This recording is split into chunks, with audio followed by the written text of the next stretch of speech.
of the countries you're approaching? Would you go back to Albania again? No. Yes, sir. Subject change? Sure. President Medvedev delivered a major foreign policy address today in Evian, speaking at length about U.S.-Russian relations. I was wondering if we could have your thoughts on those, especially on his renewed call to establish this broad new security Euro-Atlantic mechanism. And as a follow-up to that, I think Foreign Minister Lavrov indicated his desire to have 2+2 meeting as soon as possible. Any chances for this meeting anytime soon?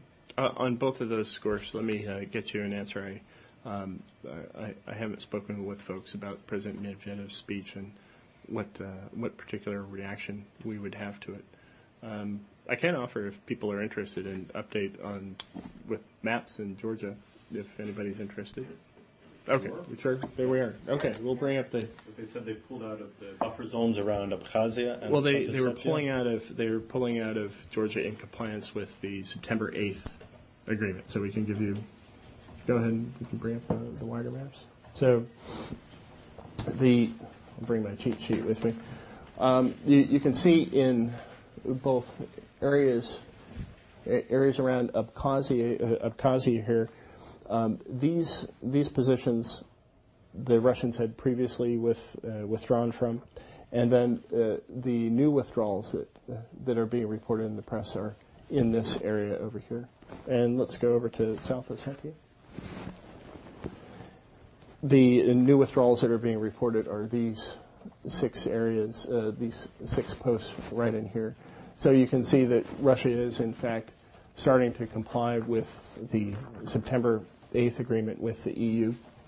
The final deadline is Friday, I believe, October 10th.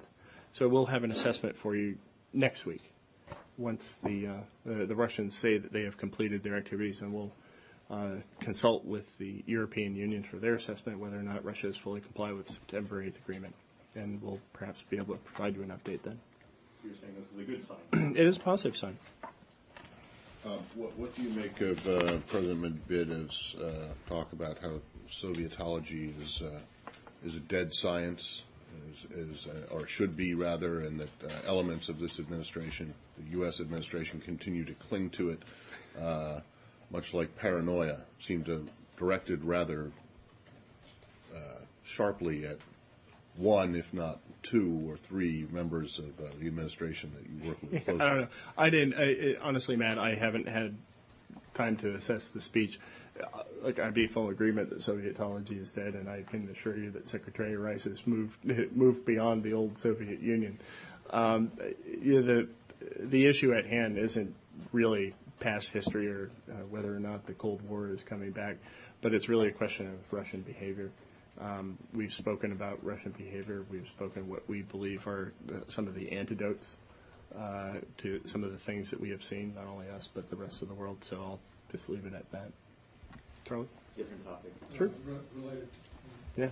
Do you have anything new on the, I think it was 4 U.S. Army vehicles that the Russians took? Has there been any location of them, any talks to get them back? I'll check. Are they still in Russian hands? I'll check for you, Charlie. I know that we asked for them back.